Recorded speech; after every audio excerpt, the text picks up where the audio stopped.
Adorote devote, latem seiutas, que subis figuris, vere latitas, tibi secor merum, totum subjici,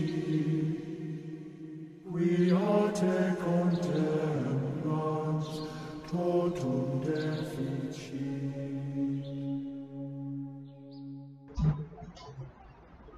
Então, sejam todos bem-vindos, né?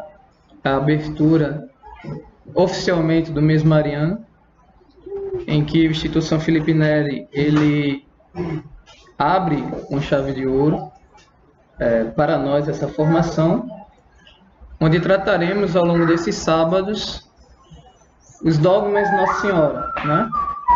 Então, lá para o final de maio, nos últimos 2 sábados, trataremos ali sobre as mensagens de Nossa Senhora, as últimas mensagens, né, das últimas aparições, quais as ligações dessas mensagens para nós, o que essas mensagens diz para a igreja e para o mundo.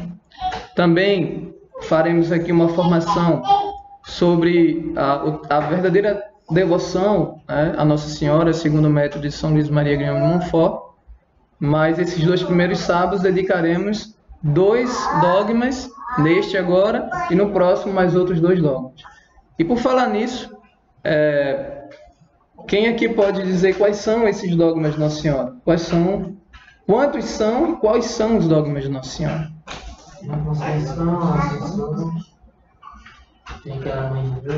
Conceição, Assunção, Mãe de Deus. O que mais? São quantos dogmas de Nossa Senhora?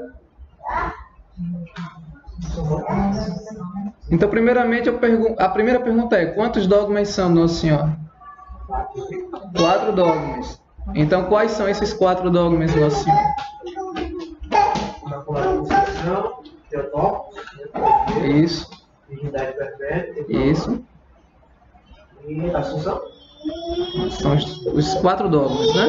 Imaculada Conceição, Maternidade Divina de Maria, Virgindade Perpétua de Nossa Senhora e a Assunção de Nossa Senhora. Então, esses são os 4 dogmas definidos pela Igreja, e mais para frente nós iremos entender o que seria dogma, o que significa dogma, né?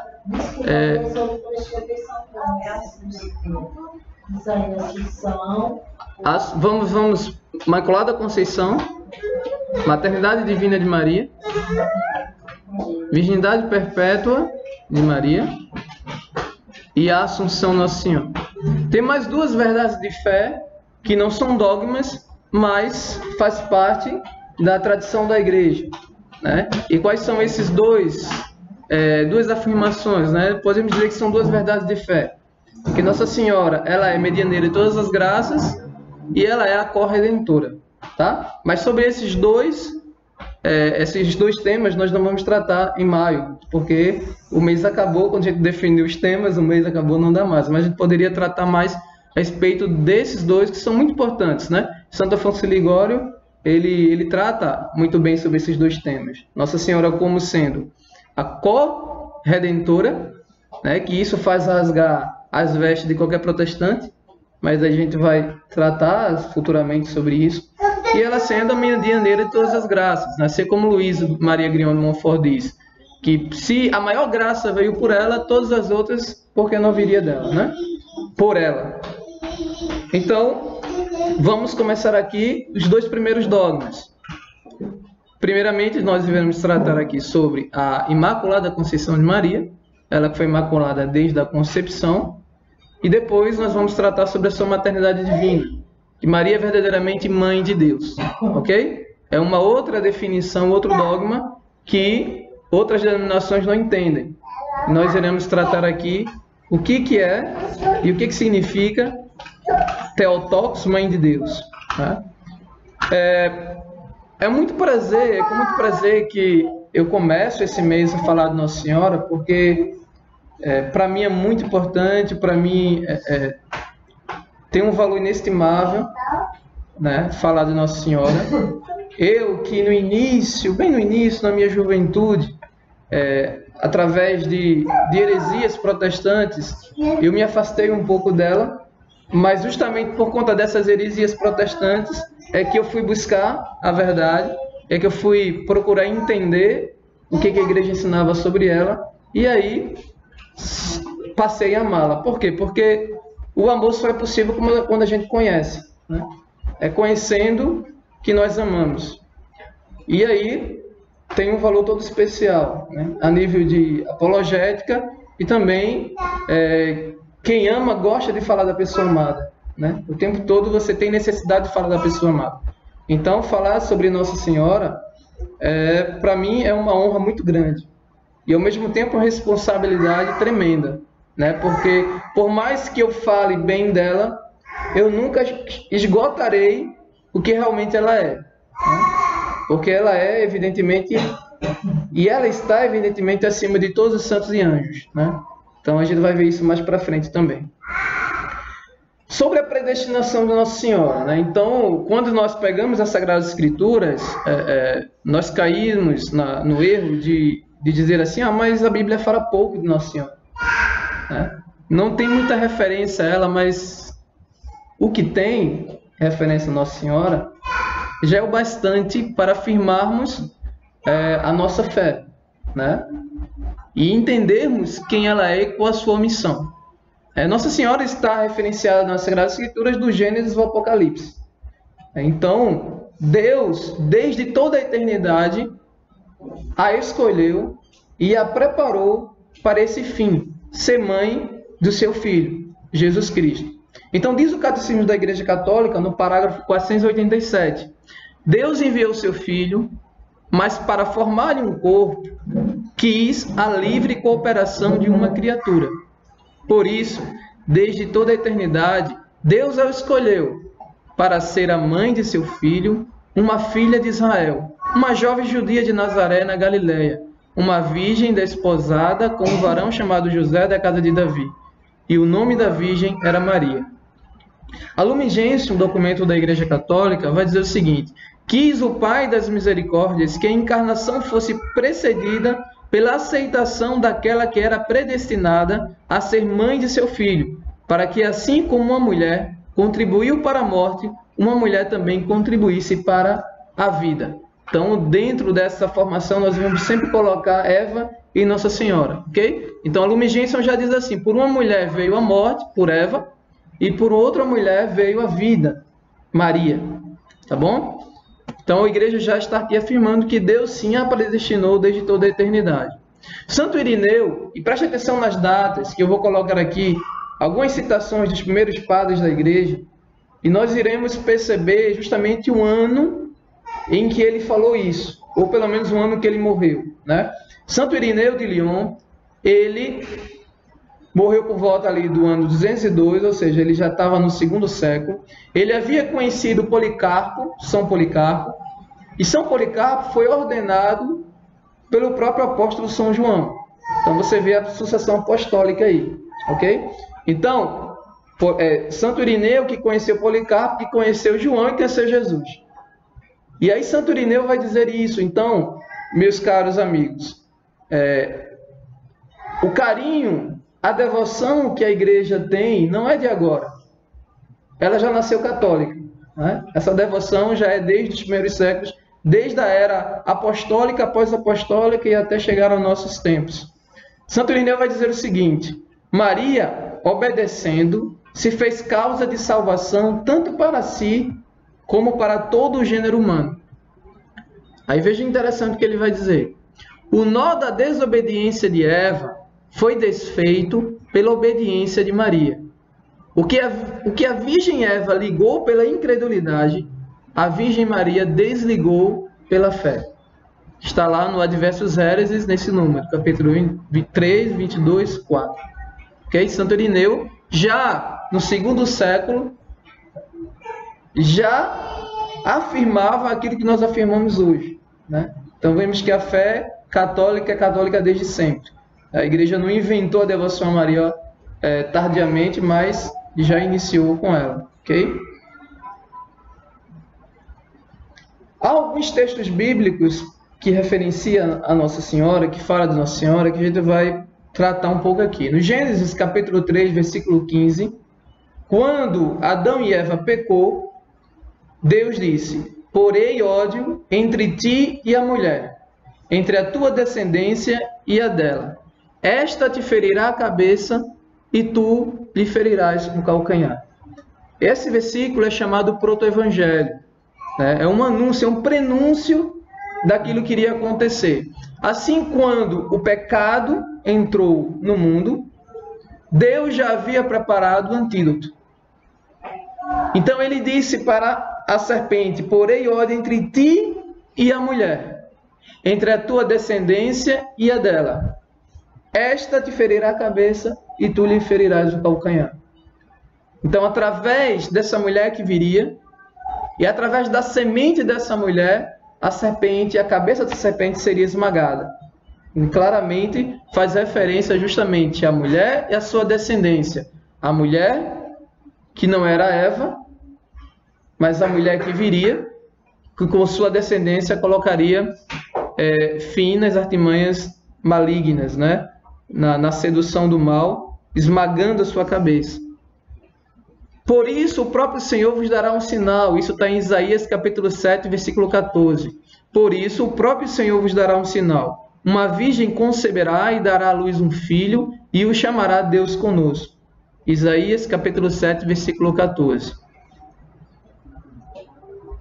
Outros textos bíblicos que nós podemos tratar aqui, mas eu não vou porque senão vai ficar muito longo o vídeo, a aula. Lucas capítulo 1, versículo 26 e 37, que fala sobre a anunciação do arcanjo Gabriel a Nossa Senhora. Nossa Senhora visita Isabel, Lucas capítulo 1, versículo 39 e 45.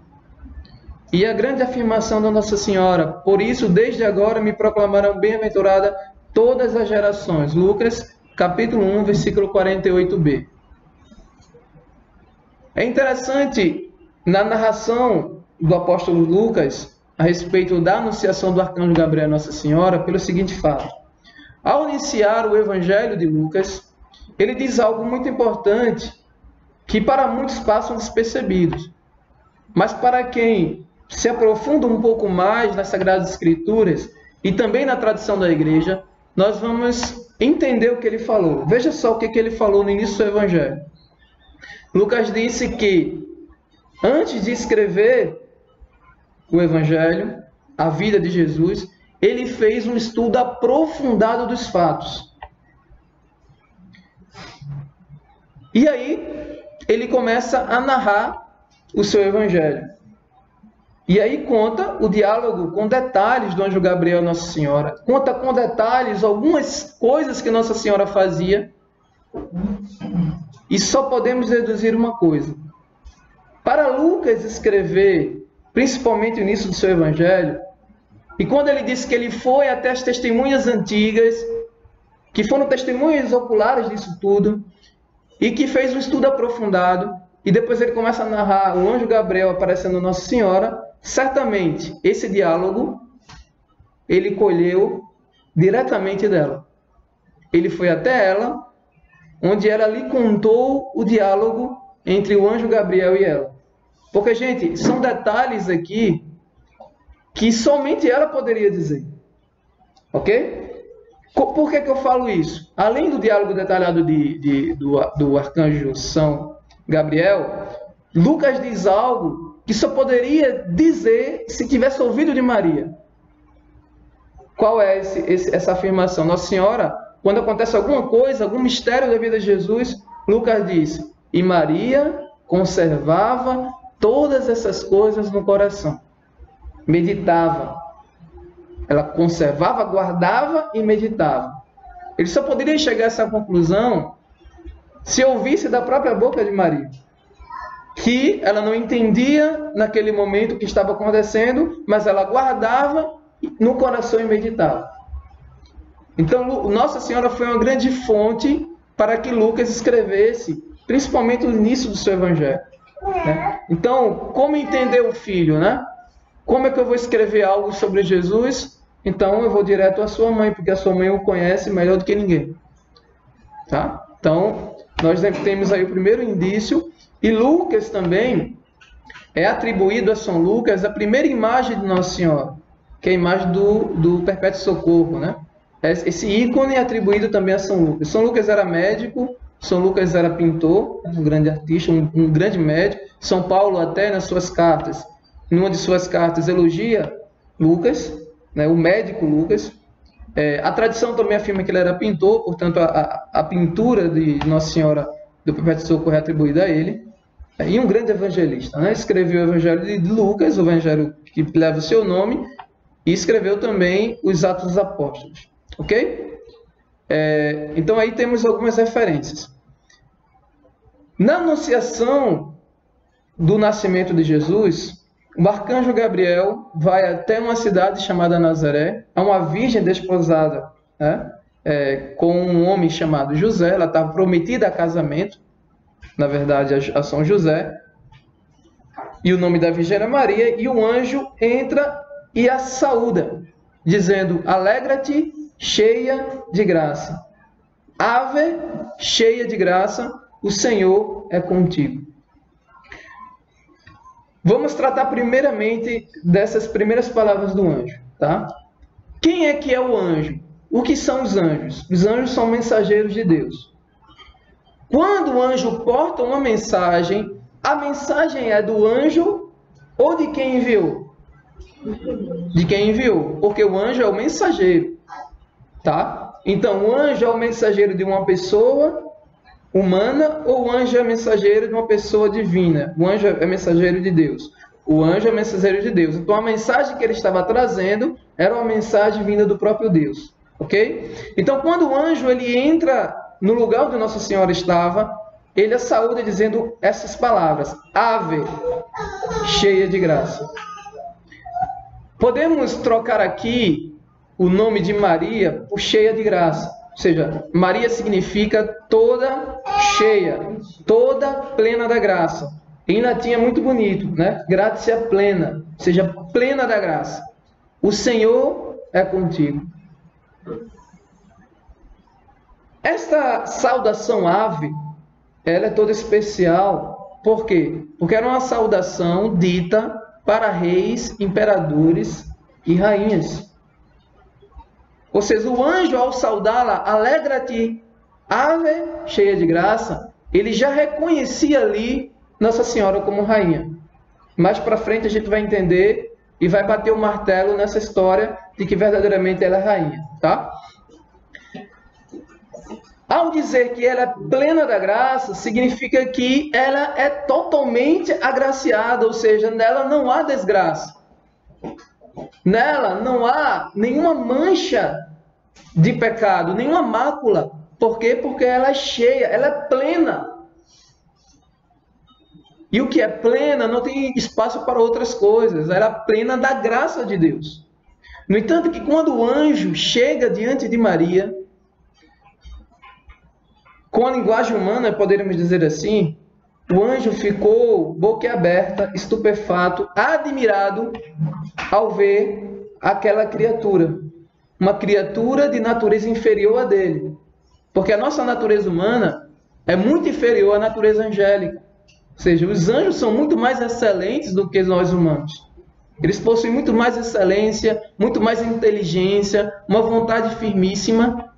Então, o anjo, quando nos vê, eles nos vê como criaturas inferiores. Ok? Somos da natureza humana, formada por corpo e alma. Somos matéria. E toda a matéria é rica em potências. Né? A gente pode mudar facilmente. Ok? Quando o anjo a vê, já percebe quão agraciada ela é. E ele elogia Maria. Essa foi a primeira vez, e é a primeira vez que um anjo elogiou um ser humano em toda a história sagrada. Pode revirar a Bíblia do início ao fim, você nunca irá ver um anjo elogiando alguém. Mas quando ele viu Maria, prontamente ele elogiou: Ave cheia de graça, o Senhor é contigo. Porque o anjo, gente, ao ver Maria, ele percebeu algo nela que é muito maior do que ele. No sentido de que quando ele viu Maria, ele percebeu que o amor que Maria tinha por Deus era muito maior que o amor dele por Deus. E mais para frente nós vamos entender que amor é esse e o que aconteceu nesse amor, ok? Em grego, Haire Maria Keharitomene, né? Ave, cheia de graça, Ave Maria, o Senhor é contigo. Quando Nossa Senhora visita Isabel, acontece algo também tremendo, né? Porque Isabel não sabia que Nossa Senhora estava grávida. Mas foi por revelação do Espírito Santo que Isabel exclamou e até profetizou. Assim, quando a Nossa Senhora chega, porque Nossa Senhora era a única que poderia dizer assim que tinha um rei na barriga, né? Porque quando ela aceita, quando ela diz sim ao projeto de Deus, e eu imagino essa cena, o anjo chegando e fazendo essa célebre pergunta, que se ela aceitava ser mãe do Filho de Deus, que o ente santo que iria nascer dela iria ser chamado Filho de Deus, o Filho do Altíssimo. E aí, Nossa Senhora, ela não duvida. Aí aqui está. Os outros profetas, quando os anjos anunciavam uma missão, os profetas, eles duvidavam. Gedeão duvidou, Jeremias colocou empecilhos, Isaías disse, Senhor, ai de mim, eu que sou um pecador. Todos os outros tiveram uma certa dúvida, né? Gedeão mesmo pediu várias provas para saber se era Deus mesmo que estava falando com ele, se era o anjo do Senhor que estava falando com ele. Ele pediu várias provas. E o anjo fazia a prova, ele disse, não, então faça o contrário. Aí o anjo fazia e ficava nessa, né? Até ele aceitar. Com Nossa Senhora, não houve uma dúvida. Quando o anjo diz que faz essa saudação e ela não entende essa saudação, o significado dessa saudação, ele diz, não tenhas medo, Maria, não tem mais, porque o ente que nascer de ti será chamado Filho de Deus. E aí ela vai se perguntar o seguinte, como se dará isso se eu não conheço o homem? Ou seja, como se dará isso? Ou seja, ela crê que isso é possível. Porque ela sabe no Deus que crê. Ela confia no Deus que ela ama. Então ela sabe que irá acontecer, mas ela não sabe como. Porque para alguém ter filhos, é preciso uma relação sexual, né? Isso não é novidade nenhuma. Sexo é igual a criança, né? Ou seja, se tem sexo, há probabilidade imensa de ter filhos. Mas Nossa Senhora era virgem, então ela pergunta, como se dará isso se eu não conheço homem algum? E aqui conhecer na linguagem bíblica é justamente a relação sexual, a relação íntima, né? Porque ela conhecia José, mas não conhecia na forma biblicamente falando, que é a relação íntima entre um homem e uma mulher. Então ela dizia, eu não conheço nenhum homem. E aí o anjo vai dizer, a sombra do Altíssimo te encobrirá, com a sua sombra, né? A sombra do Altíssimo te encobrirá, e o ente santo que nascer de ti será chamado Filho de Deus. E aí o anjo fala, olha, a tua parenta, Isabel, ela já está no 6º mês. Aquela que era tida por estéril, ela já está no 6º mês, ela está grávida. Porque para Deus nada é impossível.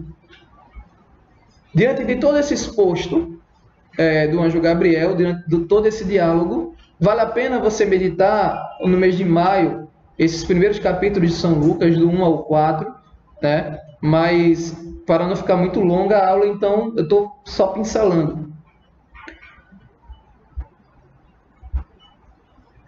Eu pergunto a vocês, quando o anjo anunciou a Nossa Senhora, diz a tradição que Maria tinha por volta de 12, 13, 14, 16 anos, né? Não sabemos ao certo, mas provavelmente ela tinha essa faixa de idade. Certamente Maria tinha sonhos pela frente, né? Tinha aí um casamento, os preparativos de um casamento. Assim como toda mulher, assim como toda jovem tinha seus sonhos, Nossa Senhora também tinha. Diante daquele exposto do anjo, ela sabia que toda a vida dela mudaria. Radicalmente. Porque a promessa daquela mulher do Gênesis estava sendo nela. Então ela sabia da importância e da responsabilidade de carregar no seu ventre o próprio Deus.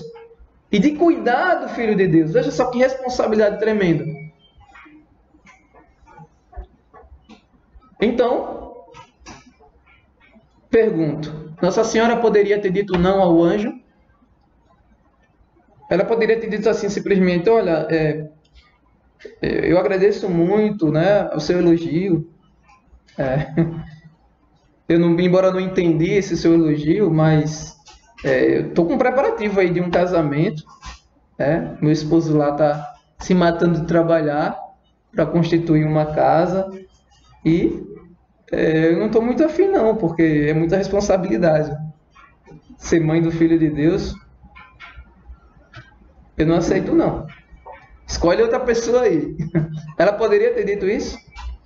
Claro, mais cultamente, né? Porque Nossa Senhora é Nossa Senhora, né? Mas ela poderia ter dito não? Sim ou não? Sim. Por quê? Se ela já foi predestinada desde toda a eternidade, ela poderia ter dito não ali, sim ou não? Sim. Por quê? Porque também a ela foi dado o livre-arbítrio, né? Não foi lhe tirada a liberdade de escolha. Nossa Senhora poderia ter dito não.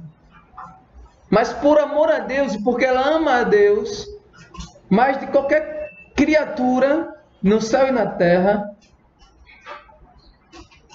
por amor a Deus e por amor à sua promessa, e por amor aos filhos de Deus, por amor à igreja que viria, ela renunciou tudo aquilo que ela havia colocado em sonhos e em coração para atender ao chamado de Deus.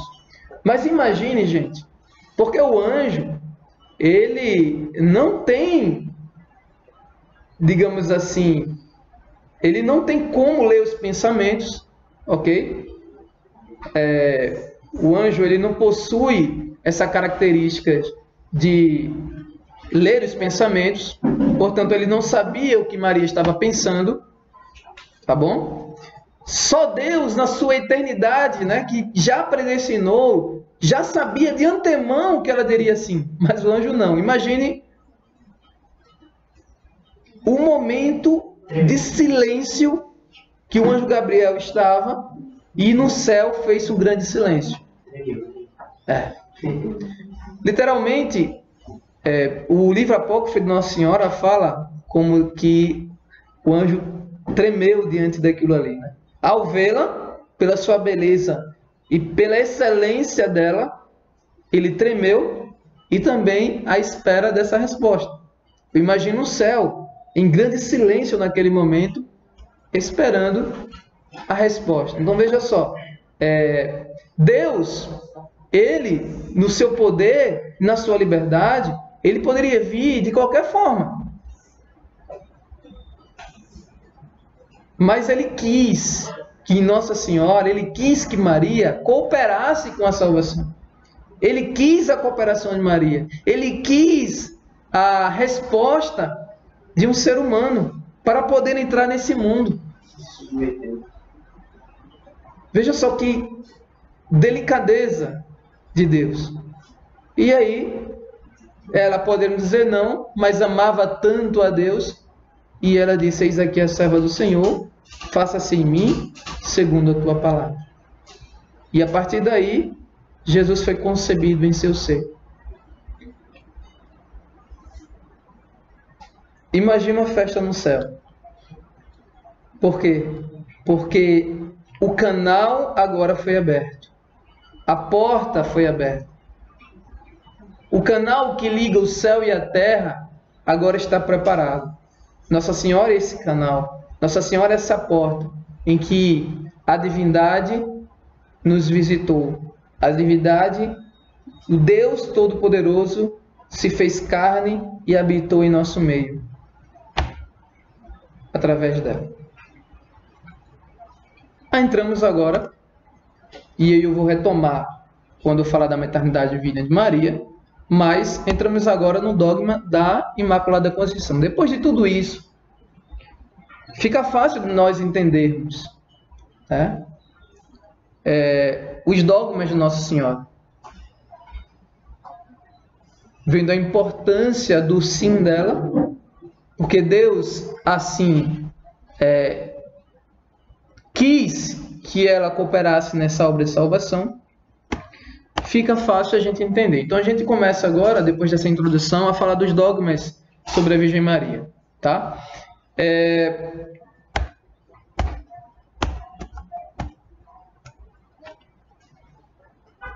Mas antes de começar a falar dos dogmas de Nossa Senhora, vamos tratar propriamente o que significaria dogma. O que é dogma, ok?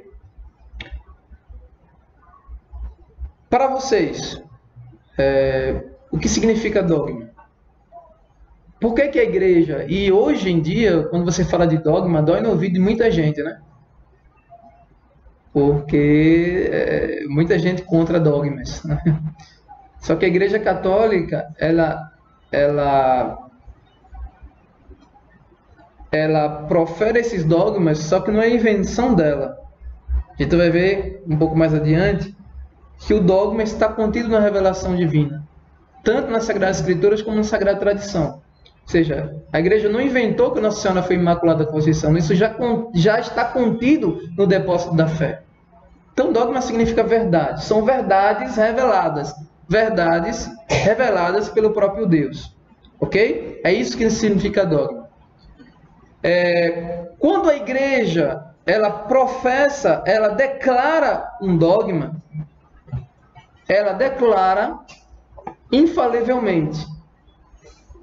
Depois que ela declara, isto aqui é verdade de fé, nenhum católico mais pode duvidar ou pode questionar.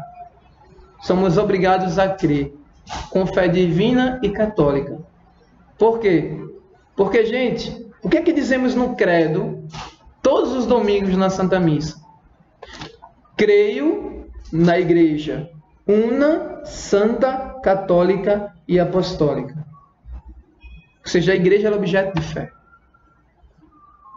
Quando Jesus ele disse para Pedro: tu és Pedro, e sobre esta pedra edificarei a minha igreja, eu te darei as chaves do reino do céu. Tudo o que ligares na terra será desligado no céu, e tudo o que ligares aqui será ligado no céu, e tudo que desligares aqui será desligado no céu. Ali, Jesus deu à igreja, deu aos apóstolos e aos seus sucessores o dom da infalibilidade. Por quê?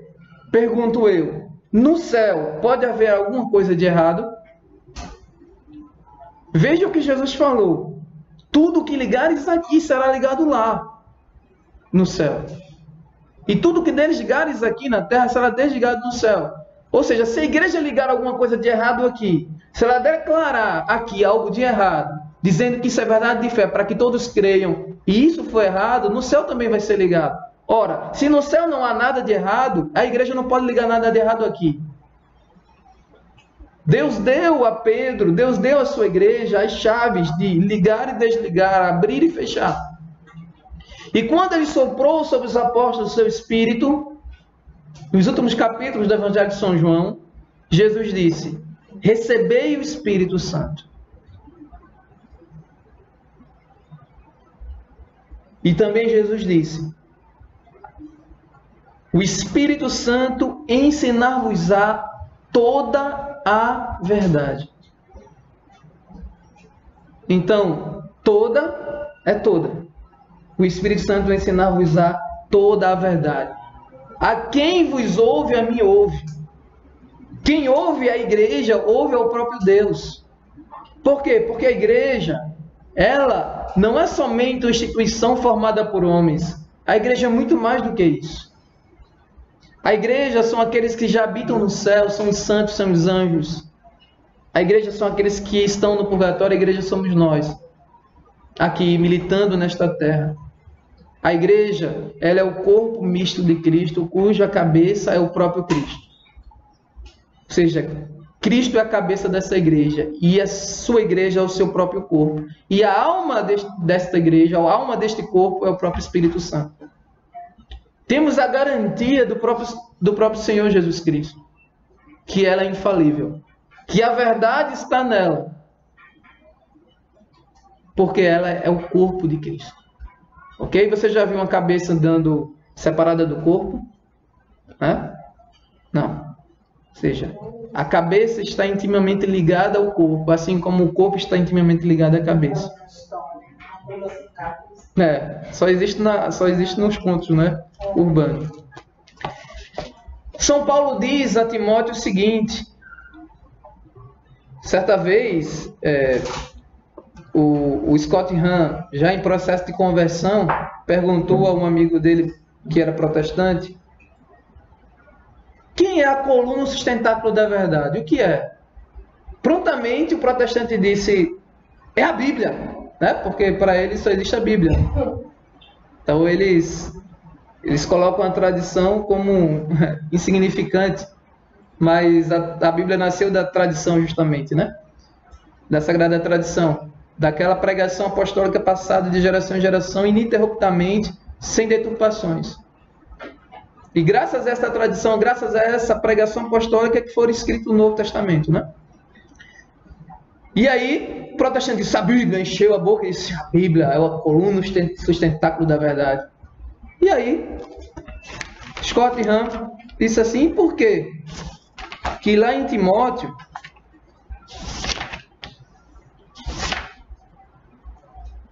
vai dizer que é a igreja.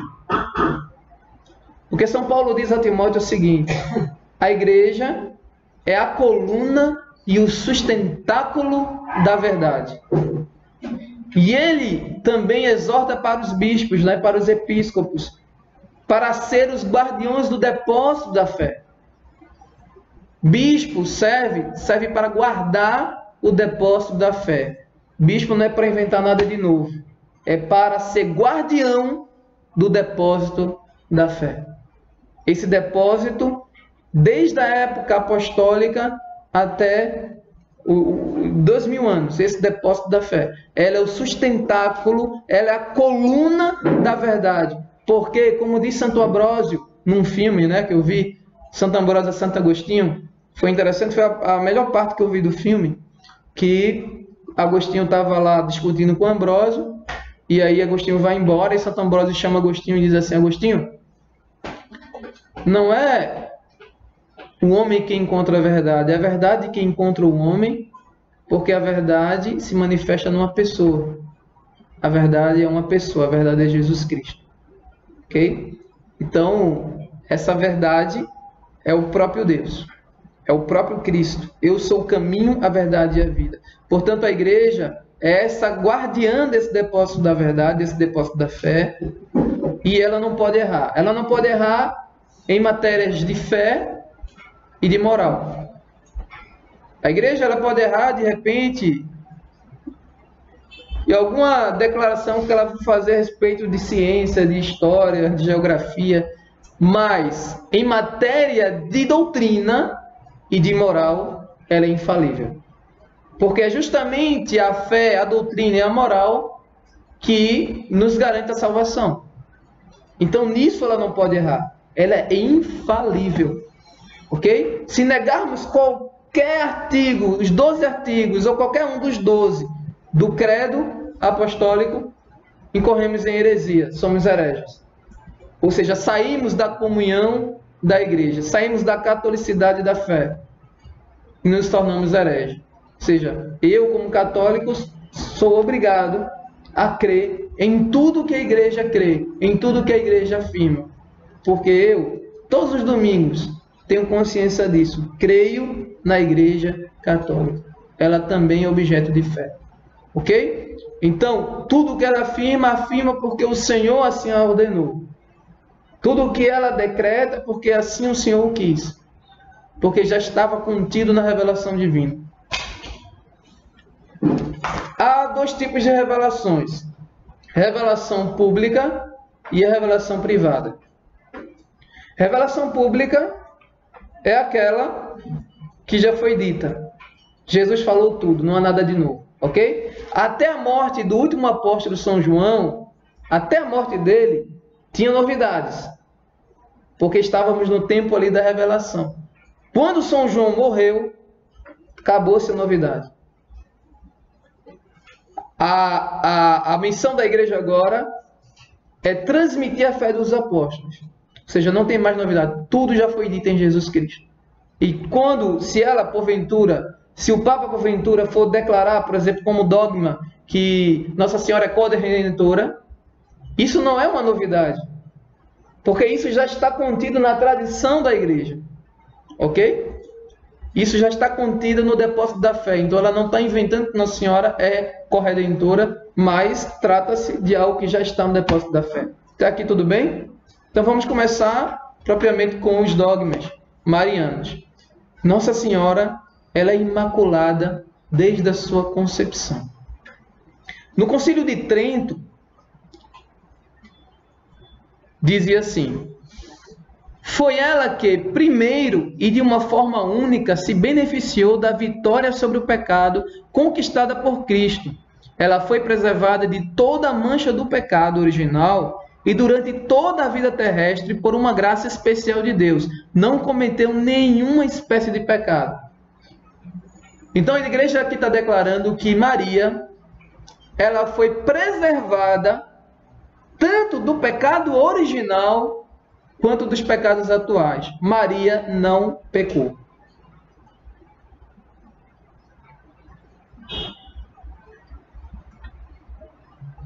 Você sendo Deus,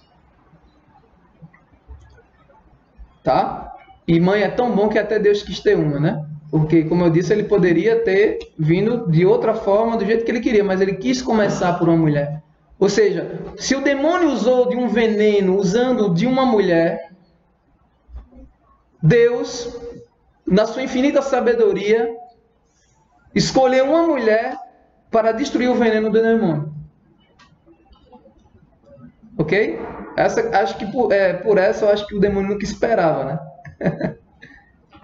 Então, assim, é interessante quando a gente vai vendo toda a história salvífica, nós vemos que o demônio ele fica como que perdidinho da Silva, né? Bem confuso, né? Porque uma hora ele queria que Jesus fosse crucificado, outra hora que ele queria que Jesus descesse da cruz. Então ficou naquela, né? Se tu és o Filho de Deus, se tu és o Filho de Deus, né? Quem és tu? E aí o que mais? Eu acho que ele ficou quase que o tempo todo, desde o Gênesis até a época do Cristo, a procurar quem era essa mulher. Ele nunca imaginaria, porque Deus ocultou Maria, né? E ele nunca imaginaria que seria ela. E aí,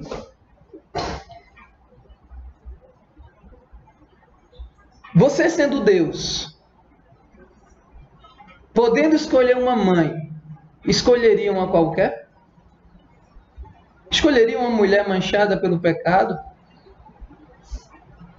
Pois é, eu não pude escolher a minha mãe. Você também não pode escolher a sua mãe. Nem a sua mãe pode lhe escolher. Porque hoje em dia, no complexo de muitos jovens e muitos adolescentes, né? Ah, minha mãe, meu pai não me quis. Mas, minha gente, o nosso pai e nossa mãe não nos quis. Eles quis ter um filho ou uma filha. Mas não sabia quem éramos nós. Não sabia a cor dos olhos, a cor do cabelo, a cor da pele. Não sabia a nossa personalidade, não sabia nada. Realmente foi uma caixinha de surpresa. Mas Deus pôde escolher a sua mãe. E ele escolheu bem feito. A escolha dele foi uma escolha bem feita. Ou seja, tendo em vista os méritos de Jesus Cristo, de sua paixão e ressurreição, ele preservou Maria de toda a mancha do pecado. Quando Moisés ele teve aquela experiência com a sacerdente, o que é que Deus falou para Moisés ali?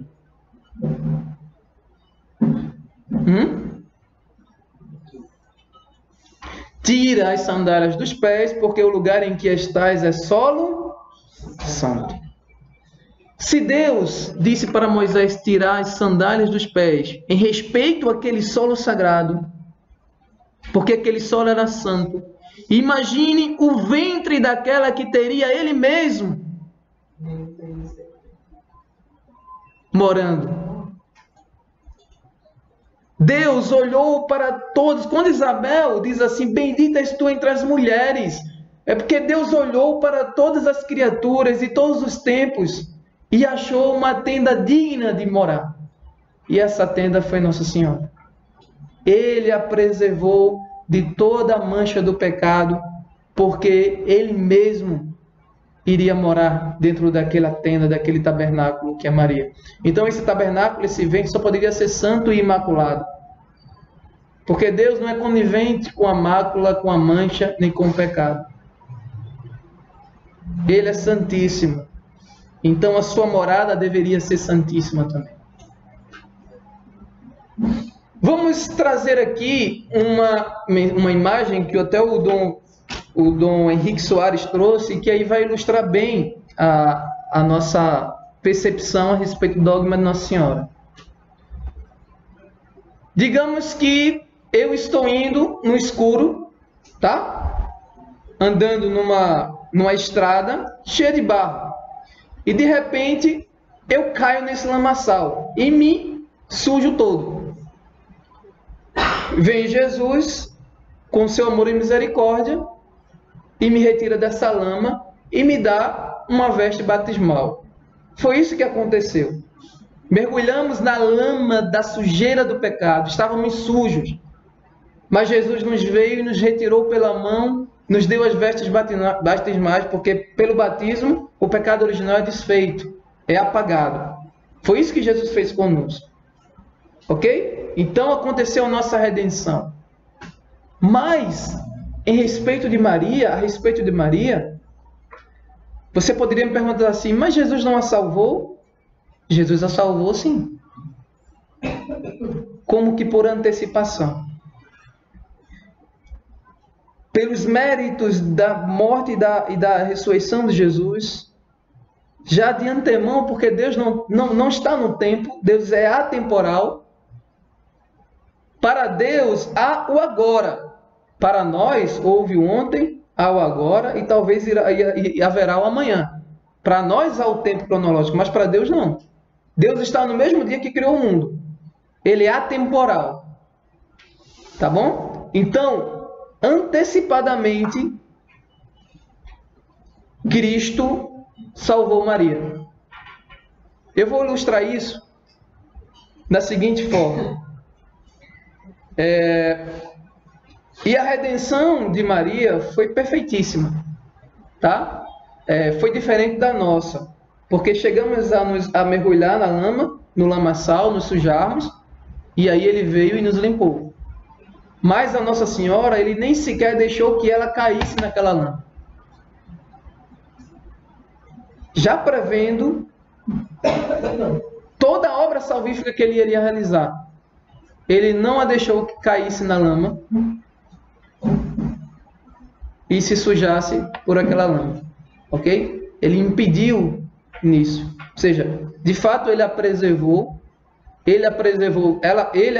dela cair no lamaçal, como também a preservou de se sujar no lamaçal e de cair outras vezes. Ou seja, a Nossa Senhora ela não contém a mancha do pecado e ela também não pode pecar, porque ela foi completamente isenta da mácula do pecado.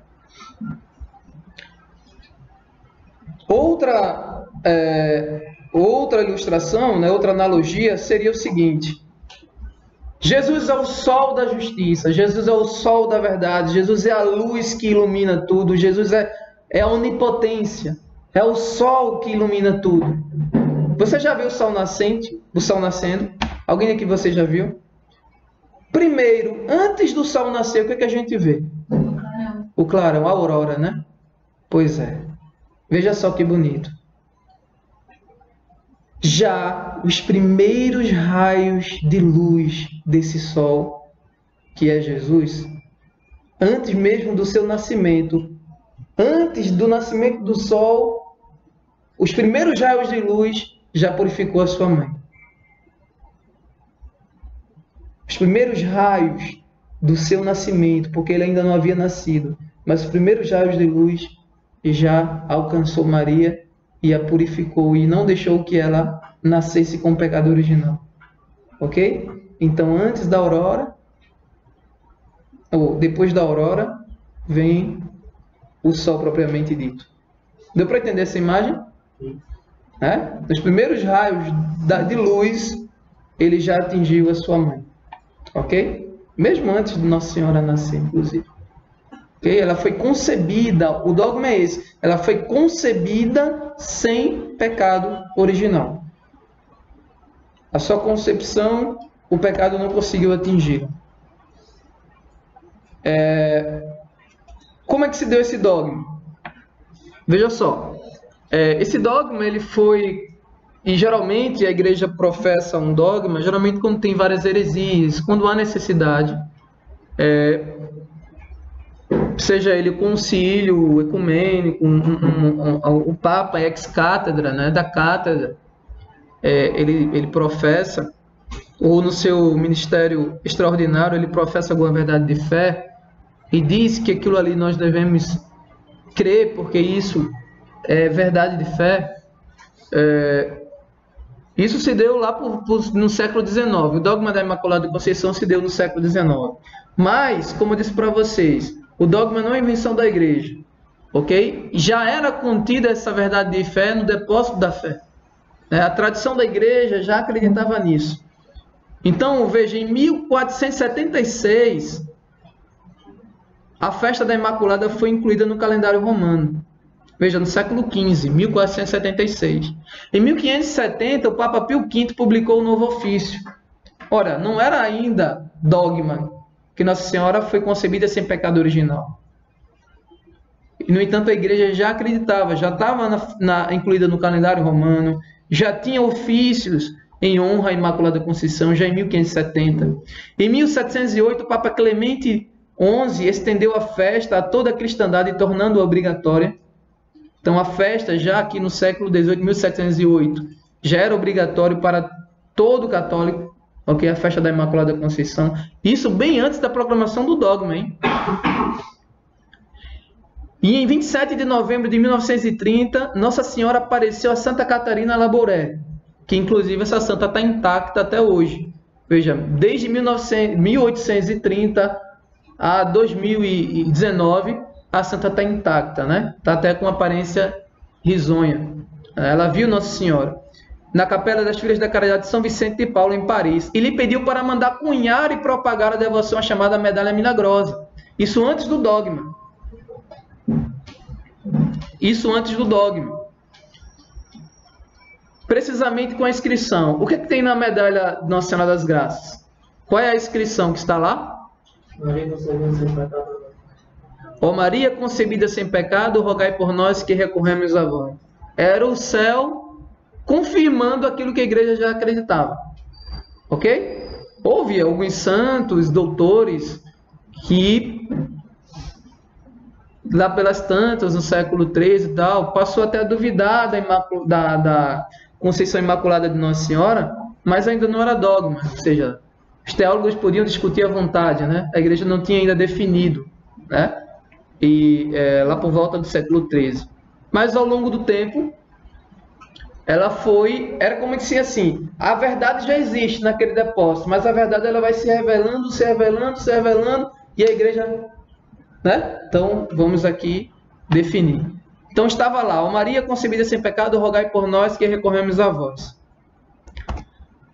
Em 8 de dezembro de 1854, o Papa Pio IX, na bula Ineffabilis Deus, pronunciou solenemente como dogma a verdade que a igreja tomou conhecimento ao longo dos séculos.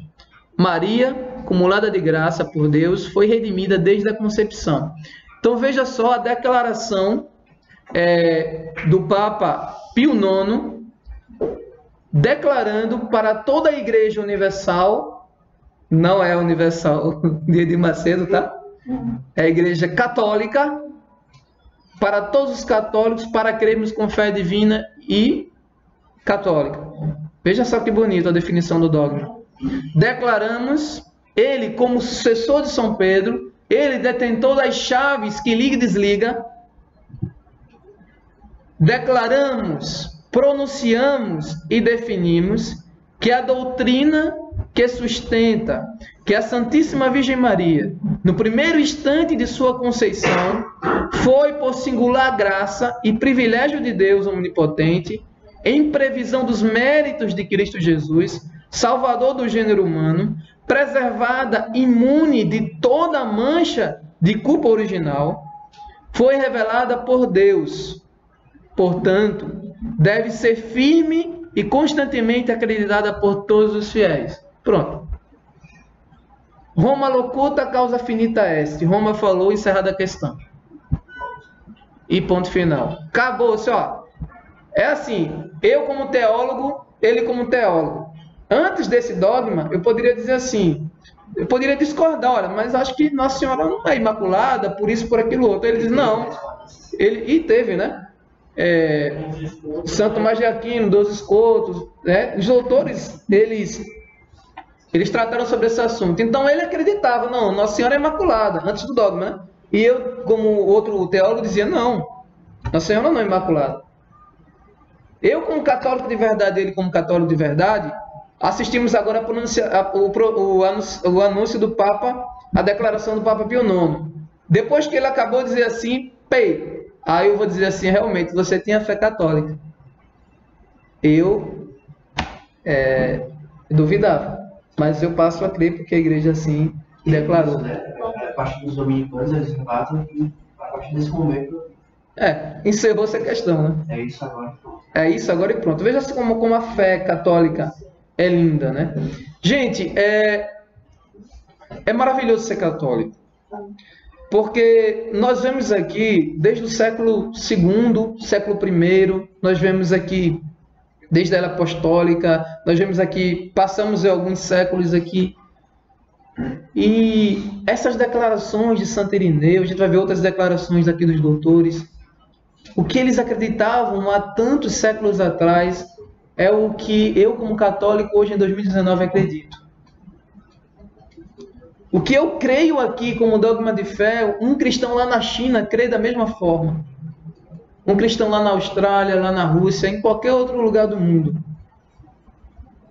Porque São Paulo diz, há uma só fé, há um só batismo. Ok?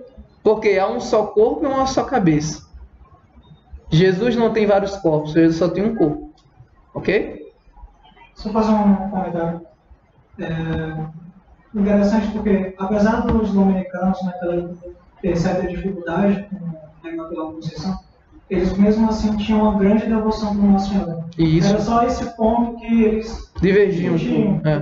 Por exemplo, São Tomás, que vacilou um pouco na questão, ele mesmo diz que Nossa Senhora tem dignidade infinita porque é mãe de Deus. Isso. É infinito da Isso. igreja. Então, apesar de São Tomás, mesmo tendo essa dificuldade para Imaculada, né? Não sei agora se foi até o fim da vida ou não. Não, tem várias etapas da vida dele, mas no final da etapa da vida dele, ele já não... Essa não era uma questão que ele tinha do começo, né? Mas aquilo foi amadurecendo, entendeu?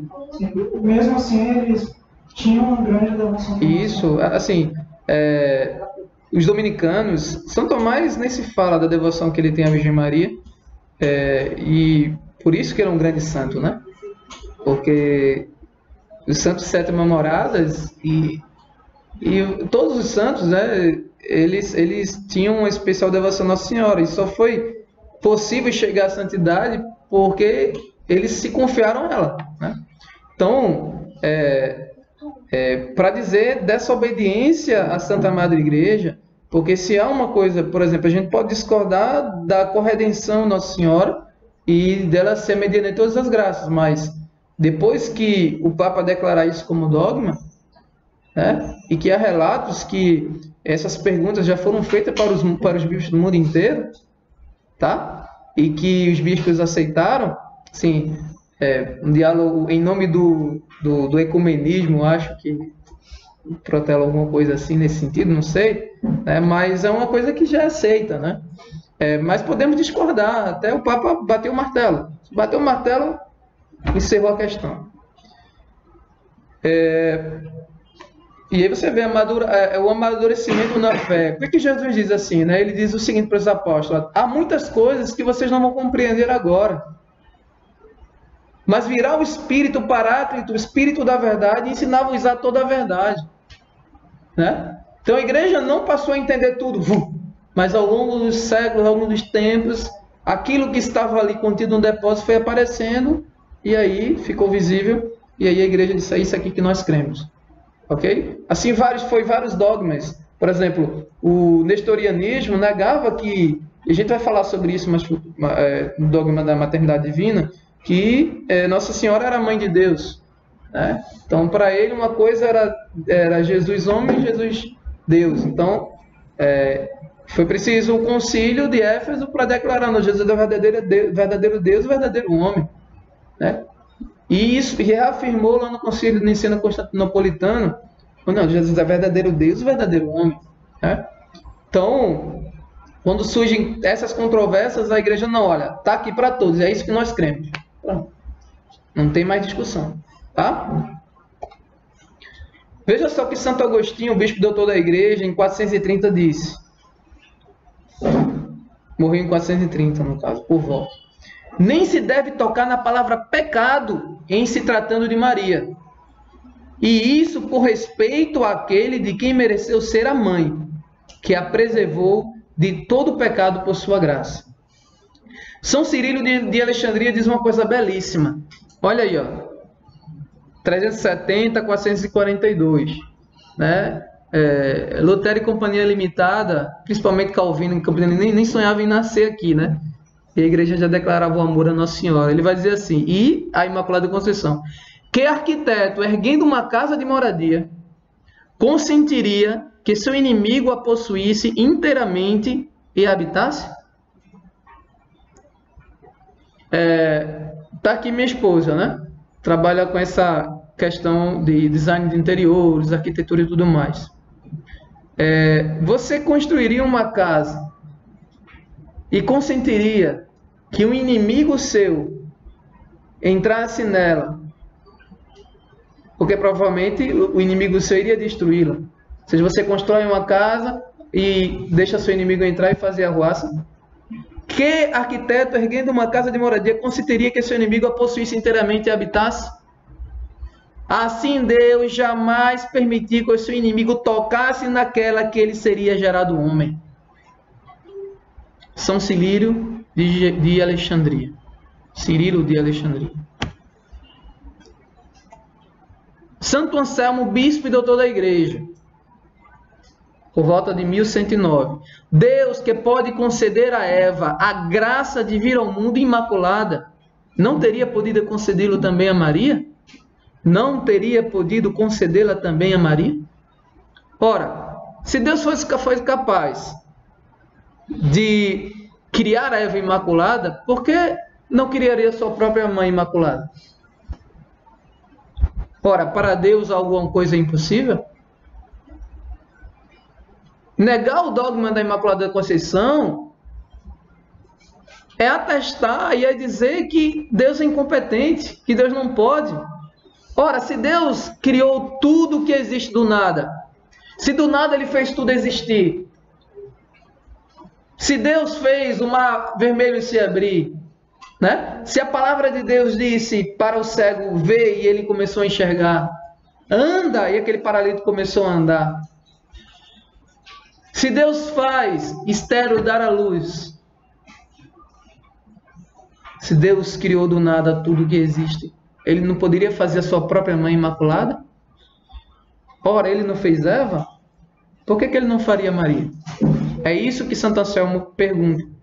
A virgem a quem Deus resolveu dar seu Filho único tinha de brilhar numa pureza que ofuscasse a de todos os anjos, todos os homens, e fosse a maior imaginável abaixo de Deus.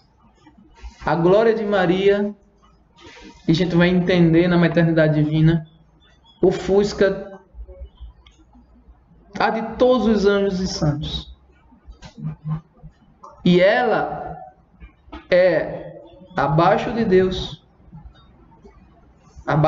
infinitamente abaixo de Deus, mas em relação às outras criaturas ela está de forma perfeitíssima acima de todos nós. Ok? Dogma da maternidade divina de Maria. E eu começo com a ilustração do meme. Tá? Certa vez, eu vou aqui pegar um pouco no pé dos protestantes que me perdoem, né? Mas assim, vocês são mais próximos de nós, que nós sabemos que nega esse dogma, né? Que Maria é mãe de Deus. Imaginemos que estamos num tribunal. O protestante diz: protesto! Maria não é mãe de Deus coisa nenhuma. Aí o advogado católico diz assim: Jesus é quem? Aí o protestante faz: é Deus. Aí o juiz faz: encerrada a questão.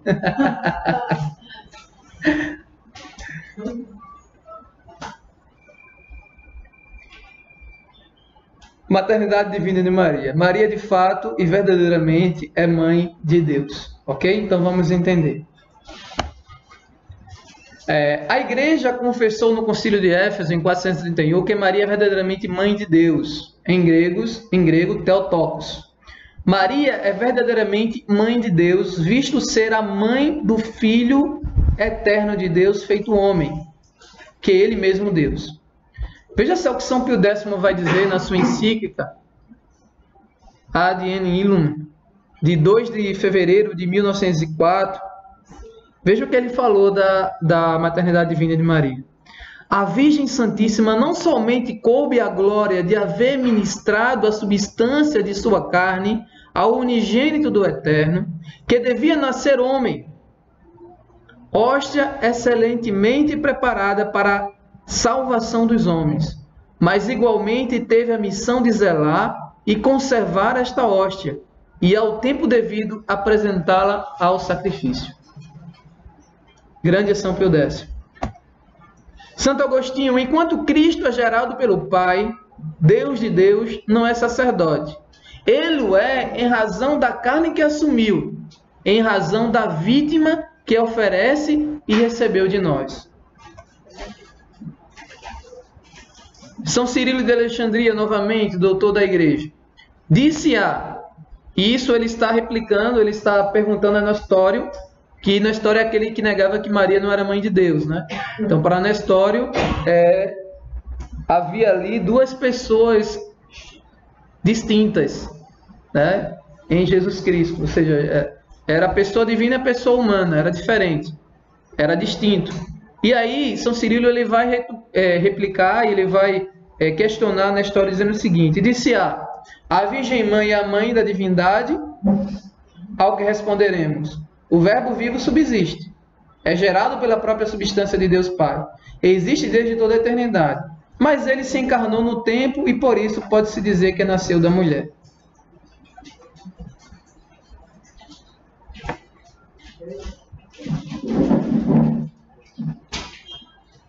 Fica fácil a gente entender que Maria de fato é mãe de Deus. Vamos começar pelas Sagradas Escrituras, tá?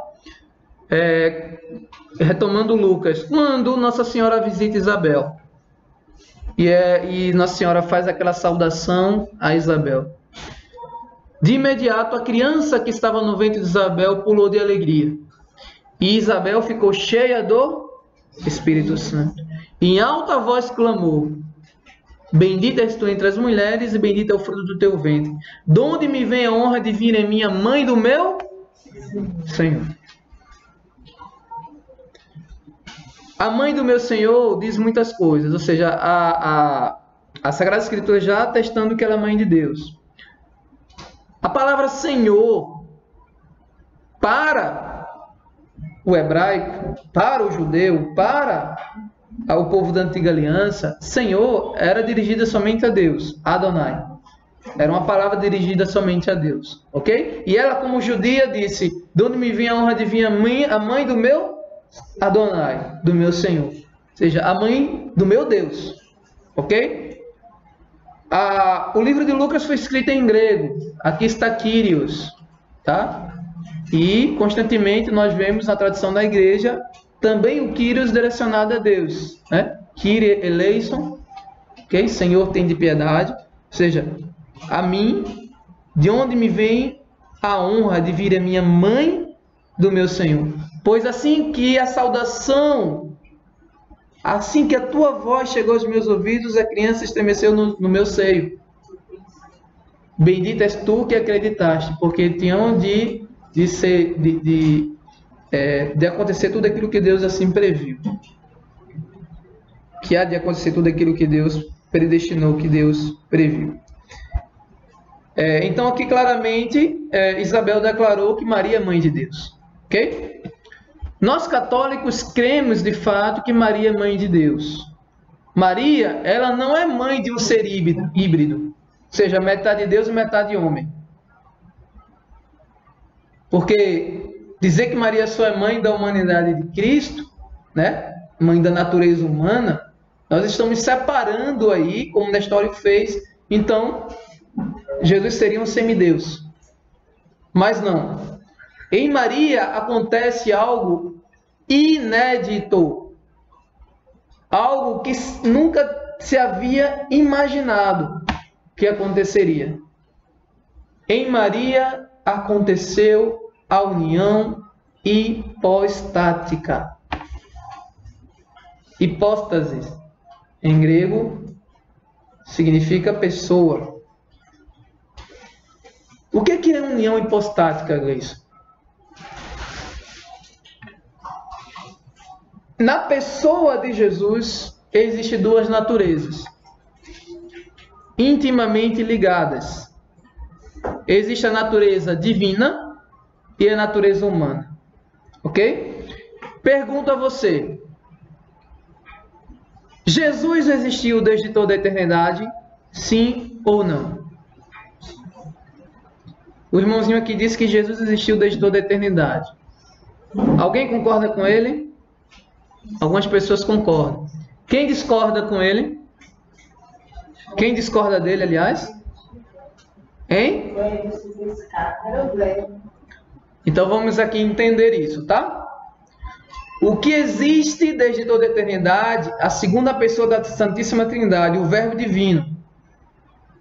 Quando o Verbo Divino se faz homem, se encarna e entra para nosso tempo, para a nossa história, ele recebe o nome. Qual o nome que ele recebe? Deus salva, Yahvé salva, Jesus. Ok? Então, a humanidade de Jesus foi criada no ato da concepção. A alma e o corpo de Jesus foi criado no ato da concepção. Antes que existia era o Verbo. Esse Verbo se encarnou e recebeu um corpo. E para essa humanidade de Jesus, essa natureza humana de Jesus foi criada no tempo. Ok? Então, quando eu disse assim, Jesus não existiu desde toda a eternidade, é nesse sentido. Ok? O que existe é o Verbo Divino. A segunda pessoa da Santíssima Trindade existe por todos os séculos e por toda a eternidade. Não foi criado.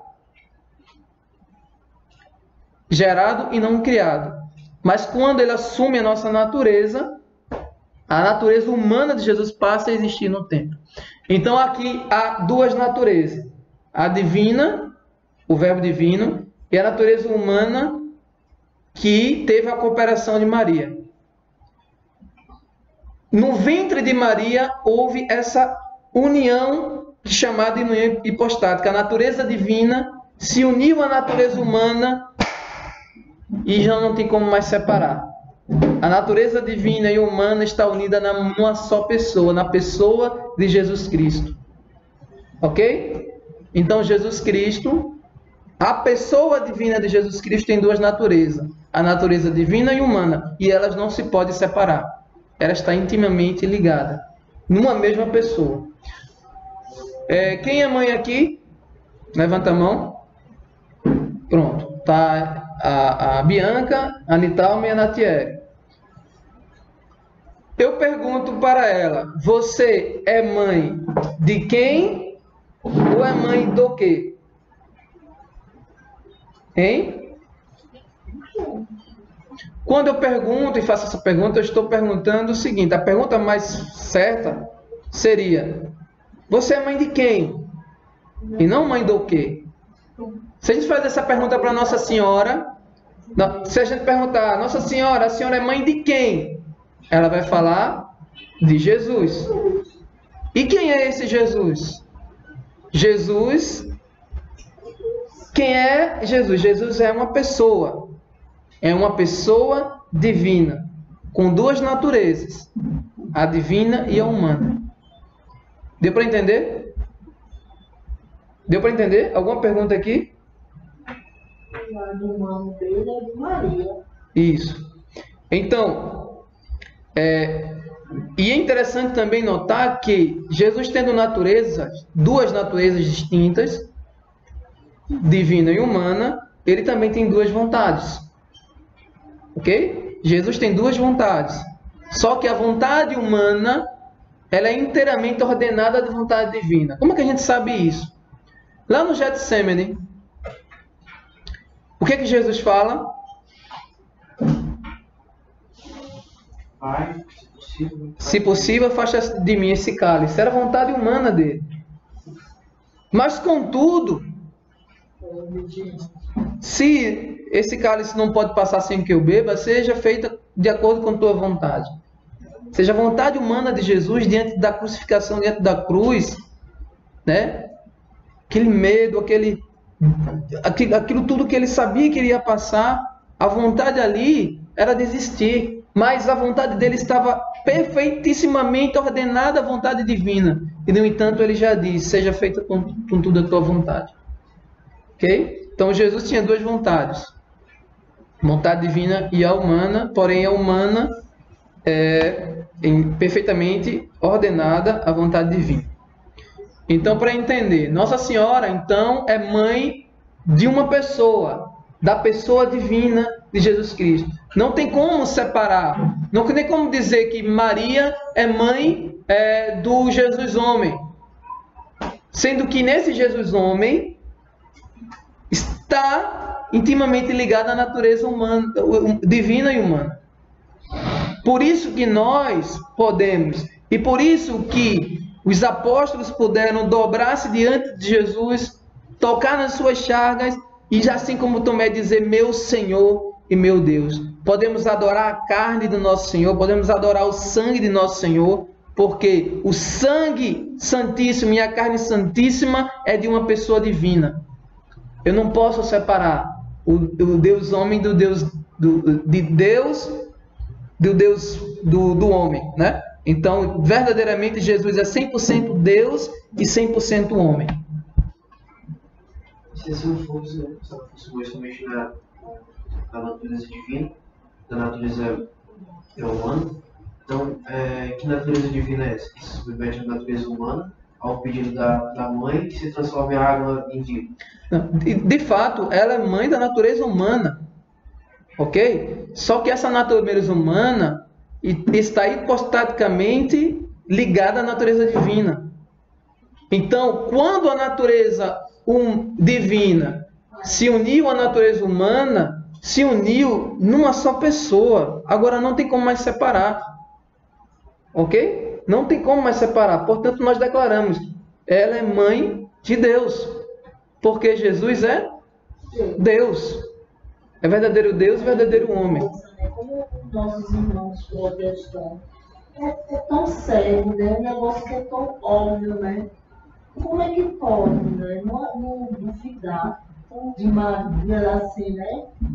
Isso. Deus, vida, né? Se assim fosse. E assim, pegando licença também, que me brinca, assim, pensando, porque a gente, né, como mãe, né, assim, filho, a mãe às vezes faz tanta coisa de errado, mas o filho ainda vai defender aquela mãe, não é?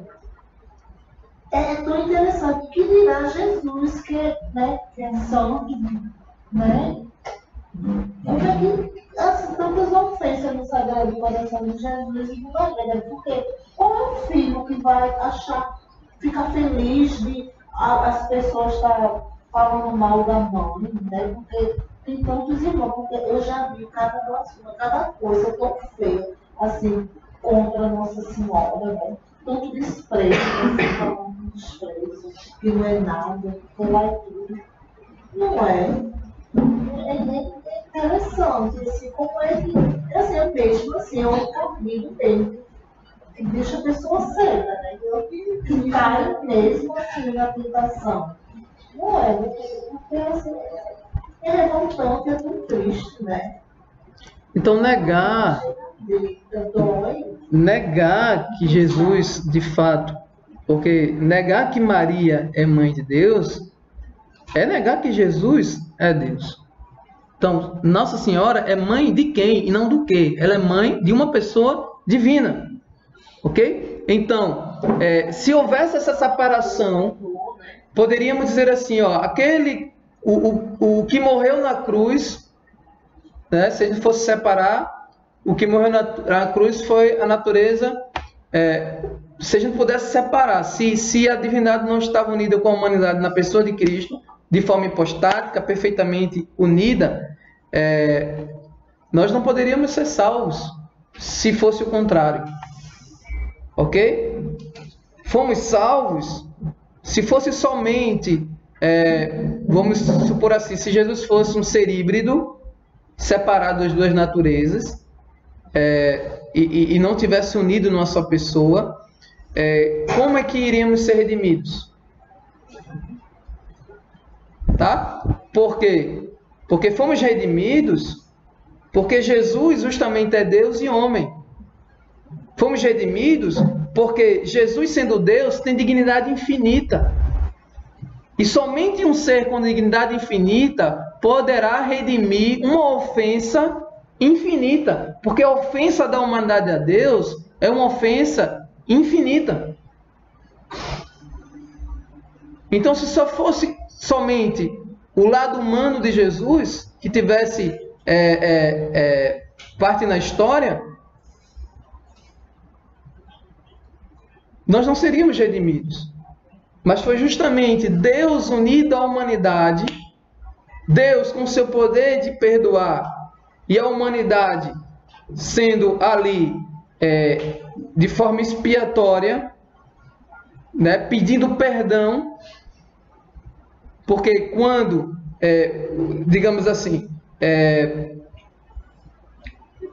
quando a gente fez a aula da redenção, eu dizia o seguinte, primeiramente, se Deus dissesse o seguinte, não tivesse ainda falado de encarnação do Verbo, tá? E se Deus dissesse assim, eu, diante do pecado de Adão, deixa eu só expor aqui o seguinte, a ofensa, ela é maior em relação à dignidade da pessoa, tá? Então, se eu ofendo o meu filho, a ofensa, ela não será tão grande em relação à minha ofensa à minha esposa, a ofensa à minha esposa, tá? Por quê? Porque eu, como pai, tenho autoridade maior que a autoridade do meu filho. Então, eu tenho autoridade maior que a dele. Mas se eu ofender a minha esposa, será uma ofensa grave, porque temos a mesma dignidade, o mesmo grau de importância. Se eu ofender a minha mãe, é uma ofensa maior ainda, porque ela me deu a vida. Se eu ofender a um padre, se eu der um tapa num padre, uma ofensa maior ainda, porque ele, a autoridade dele representa a autoridade de Cristo, ok? Então, quanto maior for a dignidade da pessoa, maior vai ser a ofensa. Até aqui tudo bem? Agora, quando eu peco, quando a humanidade pecou, quando Adão pecou, quando eu peco, eu estou ofendendo a quem? A Deus. Eu tenho dignidade finita. Deus tem dignidade finita ou infinita? Por mais que eu pudesse fazer, não tem como eu redimir essa ofensa que fiz a Deus. Não tem. Por quê? Porque eu tenho dignidade finita, Deus tem dignidade infinita. Como é que eu vou redimir essa ofensa infinita contra ele. Você vê que a dignidade da pessoa foi aumentando, a ofensa foi aumentando. Pronto, cheguei em Deus.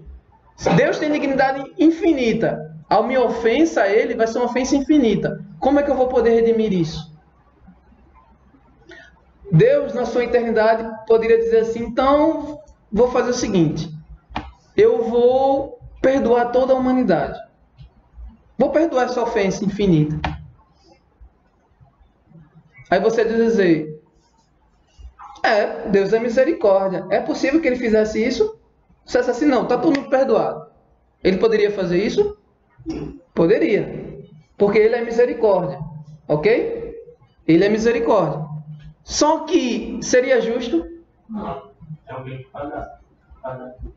Seria justo? Então Deus é misericórdia e justiça. Então, misericórdia e justiça em Deus não pode se contradizer. Ele é 100% justiça, 100% misericórdia. O demônio deve ter dito assim, ó, 1-0 para mim. E aí se Deus dissesse assim, a humanidade pecou, então vou destruir toda a humanidade, vou matar todo mundo. Resolveria o problema? A ofensa infinita ainda continuaria. Porque somos seres finitos. Eu sou finito, ele é finito. A nossa dignidade é finita. Finito mais finito é igual a finito, né?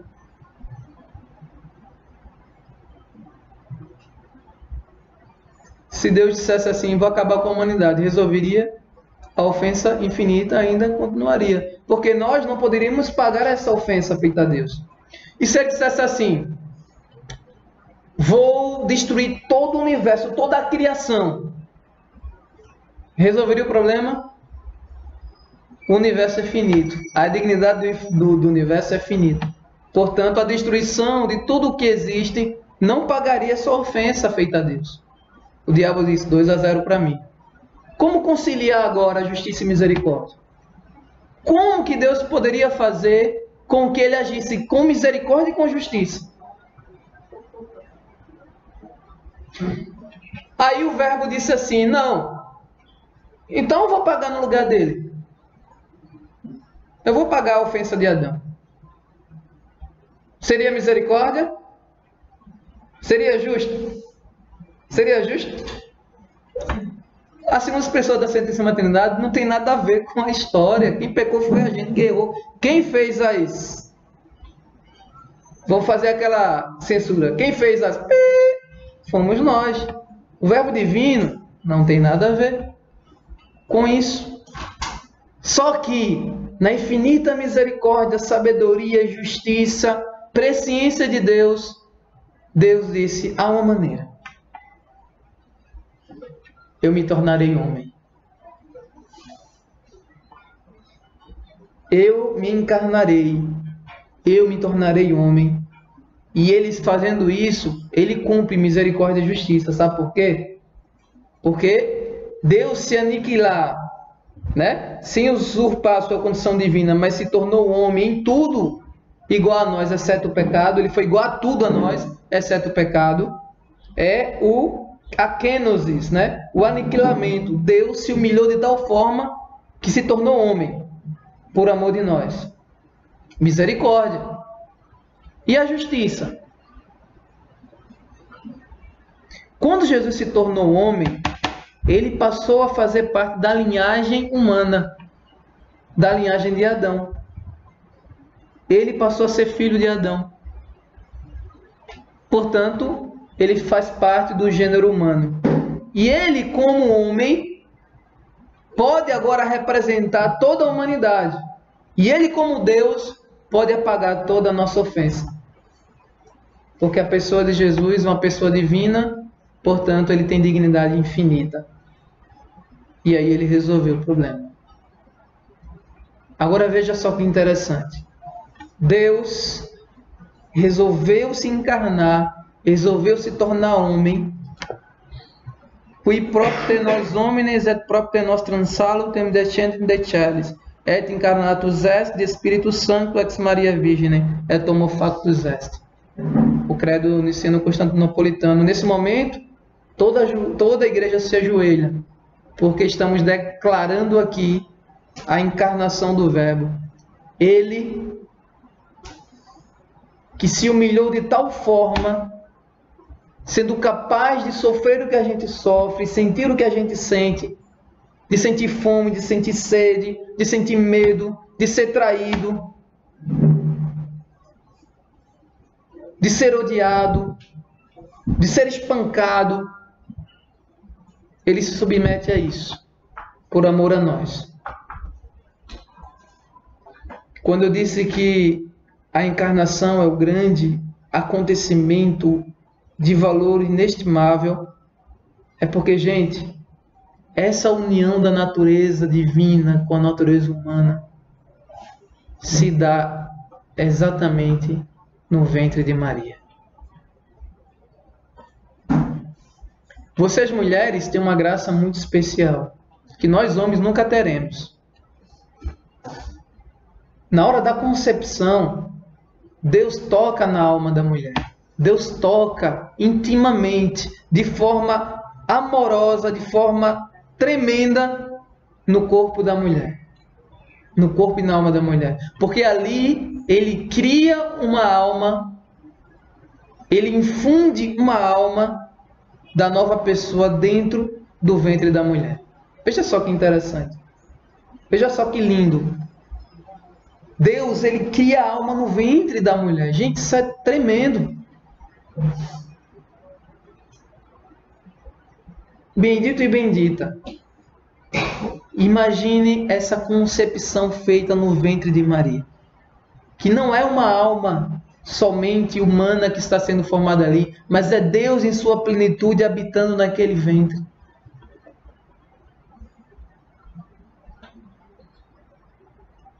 Essa mulher é uma mulher qualquer? Jesus, ele teve a participação de um homem para ser concebido? Sim ou não? De forma alguma. Eis que a sombra do Altíssimo te cobrirá, e o ente santo que nascer de ti será chamado Filho de Deus. Ou seja, ela foi concebida, Jesus foi concebido por obra do Espírito Santo. Não teve a participação de nenhum homem. Então, podemos dizer o seguinte, com toda certeza, com toda exatidão, que toda a humanidade de Cristo foi herdada de Maria. Se ele não teve participação alguma de homem na concepção, mas sim do Espírito Santo, ora, o Espírito Santo não tem corpo, o Espírito Santo não tem olho, não tem boca, não tem cor de pele, não tem cabelo. Espírito é Espírito, o Espírito não tem forma.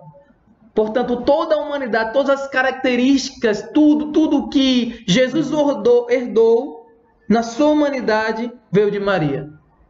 Sua genética, seu tipo sanguíneo, a cor do cabelo, a cor dos olhos, a cor da pele, tudo ele herdou de Maria.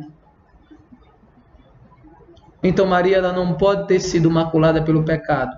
A sua carne era santa. O seu sangue também era santo, porque era o sangue de Maria que iria correr nas veias do Filho de Deus. Então, nós poderemos decretar e declarar que Jesus era a cara da mãe. Né? Olhar para Jesus, cara de Maria. Maria, Jesus, né? Devia ser muito bonito. Devia ser muito lindo, com certeza. O mais belo dos filhos dos homens, né? O salmista fala. Então, toda a humanidade de Jesus foi herdada dela, gente. Então, essa mulher, ela não pode ser, de forma alguma, uma qualquer que Deus usou descartavelmente. Ah, não, tem meu filho aqui, abandone e tudo mais. Não, Deus a preparou. Deus ornamentou a sua casa. Deus preparou a sua morada. Deus, esse grande arquiteto, esse grande engenheiro, esse grande design, sobre preparar bem a sua própria casa. Ela verdadeiramente é a arca da aliança.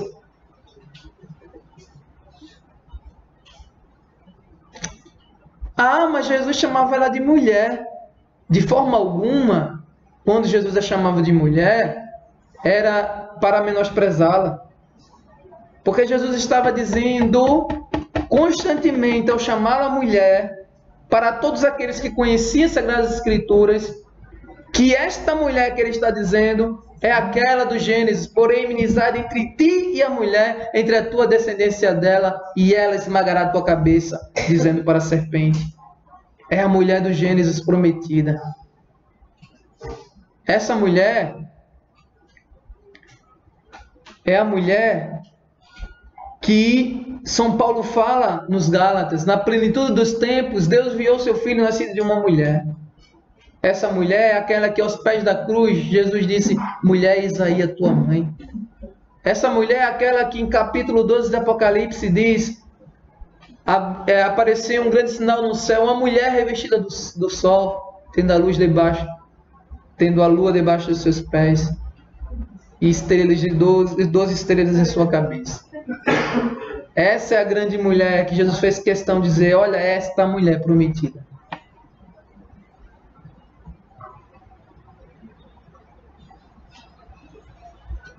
E que antes da aparição do Apocalipse, que apareceu o sinal no céu, apareceu a Arca da Aliança, né? Apareceu no céu a Arca da Aliança com trovões e tudo mais, e em seguida João narra a mulher revestida do sol, para dizer que ela é a verdadeira Arca da Aliança, que guardou a nova aliança em seu ventre. Interessante, né? Porque existe a divisão do capítulo. Isso, e que não era para existir, né? Não era para existir. Ou seja, o que guardava na Arca da Aliança? O que tinha dentro da Arca da Aliança? As tábuas da lei, a Arca da Aliança que Deus mandou Moisés fazer. Tinha o maná, tá? Que era o pão vindo do céu.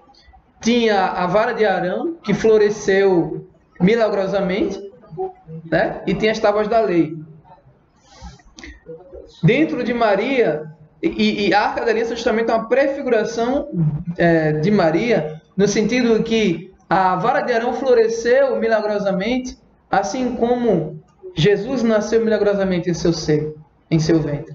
Ok? E se tinha lá o maná, nela guardava o pão vivo que desceu do céu, o verdadeiro pão do céu que é Jesus Cristo. Ok? E a nova aliança, que é a nova aliança que ele inaugurou, estava dentro do ventre dela. Ou seja, Nossa Senhora é a verdadeira Arca da Aliança. Então ninguém vai achar a Arca da Aliança que estão procurando até hoje. A Arca da Aliança é Maria. Ok? É Maria. Então não tenham medo de declarar com toda a fé do seu coração, com toda a sua alma. Nossa Senhora foi imaculada desde a sua concepção. Ela não foi manchada com pecado, porque quem iria morar nela, quem iria habitar dentro dela era o próprio Deus. Ok? E se Deus exige a santidade, ele não poderia ter feito Maria ser manchada pelo pecado. Ou seja, Jesus a salvou por antecipação. Isso já preparou a mãe de Maria para deixar receber. Isso, e já preparou Ana. Exatamente. É interessante porque, né, a gente também não dá para olhar, e nem pode, né, como se fosse simplesmente uma privilegiada. Então Deus preservou aqui e tal. Então teve também toda uma preparação para a nossa família. Né? Falando, né, da família. Então desde cedo Nossa Senhora foi bem cuidada, né, bem ensinada. E é interessante, apesar de não ser obrigado a ninguém a acreditar, nas visões de Ana Catarina Henrique, ela diz que, né, houve todo um preparo, né, houve todo um cuidado, que ela fosse ensinada, que ela fosse educada no costume judaico. Existiam algumas crianças, algumas jovens que era destinada ao cuidado do templo, né? E Nossa Senhora era uma dessas mulheres, que era disponíveis, né, a todo aquele cuidado ali. Então, é muito bonito, né? É realmente uma preparação que Deus foi trabalhando aos poucos, né? Foi fazer é muito bonito. Realmente, como ele falou, né, a gente não tem o que falar, né? A gente não tem como esgotar o que falar sobre Nossa Senhora, né? Justamente porque é humilde ela se torna grande. Ou seja, ela é temível como um exército em ordem de batalha. O inferno treme diante da presença de Maria e Nossa Senhora está muito acima dos anjos e santos. Porque a qual criatura poderemos dizer que é mãe de Deus, filha de Deus Pai, mãe de Deus Filho, esposa do Espírito Santo? A nenhuma criatura podemos dar esses títulos, somente a Maria. Maria é a única em que a união da natureza divina com a humana se deu no seu ventre. Maria é a única que pode chamar Deus de Pai, Deus de Filho e Deus de Esposo. Nossa Senhora é a única. Ou seja, ela, diante de Deus, ela é infinitamente abaixo de Deus. Mas, em relação a nós, criaturas, ela está muito acima. Então é isso, pessoal. Espero ter entendido, né? Alguma pergunta a fazer? Não, eu só vou dizer assim. E como é importante a família cristã, e como é importante você, futuramente, né, direcionar o seu filho, né, da fé católica, desde cedo no berço, né, assim como o testemunho de Ana, né, e Joaquim, né, que fez por Maria, né, é um testemunho de vida deles, mas que foi preparando também Nossa Senhora. Isso. Né? Hoje em dia, né, na sociedade, prega assim, que a criança é visão. Não, porque isso aqui, né? A maioria você vê assim, muitos pais e os filhos que vão crescer escolhem, não levam para a igreja, não tem aquela feliz matéria, né? Então é isso. Assim, essa aula eu estou fazendo até um teste aqui, né? Eu não sei se vai dar certo, mas eu gravei, né? Então vou fazer as devidas edições, tal. Se der certo, eu boto no canal, digo para vocês. Mas se der certo, tá? Se eu fiz só ver que foi tão ruim a aula, aí eu Eu não sabia, eu fanha. Não, mas tem como editar. Não, mas se a aula for tão ruim assim, eu não faço. E das duas, uma. Se a aula for ruim, eu não tenho como fazer. E se realmente não tiver como editar, fazer uma coisa bem legal, né? Que Nossa Senhora, nesse mês de maio e durante toda a nossa vida, possa nos guiar e nos ensinar ela como uma verdadeira pedagoga e professora, né?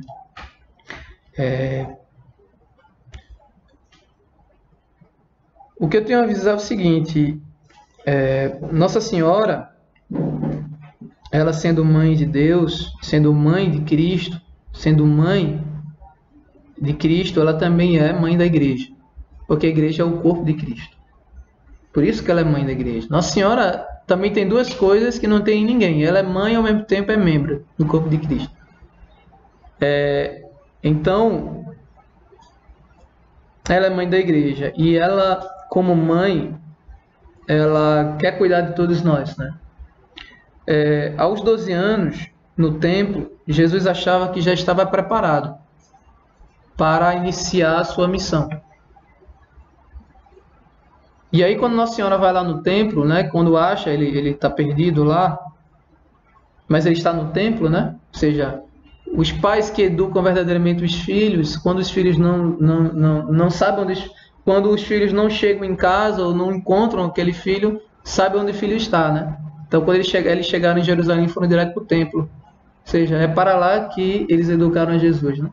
Então, foram lá no templo e aí Jesus diz, Nossa Senhora pergunta, filho, o que nos fizeste? O teu pai e eu estávamos à tua procura. Aí Jesus disse assim para ela, por que me procuraves? Não sabias que eu devo ocupar-me das coisas de meu pai? Jesus faz essa afirmação, essa interpelação, essa afirmação, e Lucas diz assim, Jesus desceu com eles porque eles eram submissos. Jesus era submisso ao seu pai e sua mãe, Jesus era obediente. E aí Lucas diz, e o menino ia crescendo em sabedoria, estatura, sabedoria e graça diante de Deus e dos homens. Ou seja, a educação, né? Porque Jesus ele foi tudo igual a nós, exceto o pecado. Então Jesus teve que passar por tudo que nós passamos, né? Teve que ir lá ser educado, aprender a falar, aprender a andar, né? Ler a Torá junto com os seus pais, os costumes, tudo. Aí isso Jesus tinha 12 anos de idade. 12 anos. Ele já achava que estava pronto para amar. Tava lá, daí eu devo ocupar-me das coisas do meu pai. Quando Jesus chegou aos 30 anos, nas bodas de Caná, quando Jesus chegou aos 30 anos na boda de Caná, Nossa Senhora diz: eles não têm mais vinho. O que é que Jesus fala? A minha hora ainda não chegou.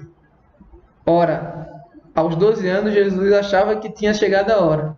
E Nossa Senhora disse: não, meu filho, vamos para casa, tem muito tempo ainda pela frente. Mas aos 30, ele diz: a hora dele ainda não tinha chegado. E aí Nossa Senhora vai até os serventes e diz: fazer o que ele vos disser, porque Nossa Senhora sabe o filho que tem. Nossa Senhora conhece e sabe o filho que tem. E a pedido dela, e se Jesus disse que não era a hora dele, é porque não era, né? Mas a pedido dela, ele antecipou a hora e o milagre. E o João termina dizendo assim: ele manifestou a sua glória e seus discípulos creram nele. Foi através da intercessão de Maria, foi através da intervenção de Maria, que Jesus antecipou o milagre e foi glorificado naquela festa das bodas de Caná. Ou seja, Nossa Senhora, ela é a onipotência suplicante. Nossa Senhora é verdadeiramente intercessora. E não há nada que ela peça a Deus que Deus a negue. Porque ela o ama com um amor que a gente não tem nem como mensurar. E tudo o que ela faz agrada ao Senhor. Então Deus não a nega nada. Porque ela conhece o coração do seu filho. Ok? Então, seja qual for o que você está passando, as tuas necessidades, seja qual for o teu impossível, seja talvez as tuas talhas estejam cheias de águas, sem cor, sem cheiro, sem graça, mas peça a Nossa Senhora, porque certamente ela poderá antecipar esse milagre na tua vida e fazer com que essas talhas da tua vida se tornem vinho, o vinho da alegria. Ave Maria, gratia plena, Dominus tecum, benedicta tui mulieribus et benedictus fructus ventris tui, Jesus. Santa Maria, Mãe de Deus, ora por nós pecadores, agora e na hora de nossa morte. Ora pro nobis Sancta Dei Genitrix, adjuntorium nostro in nomine Domini. Viva Cristo Rei!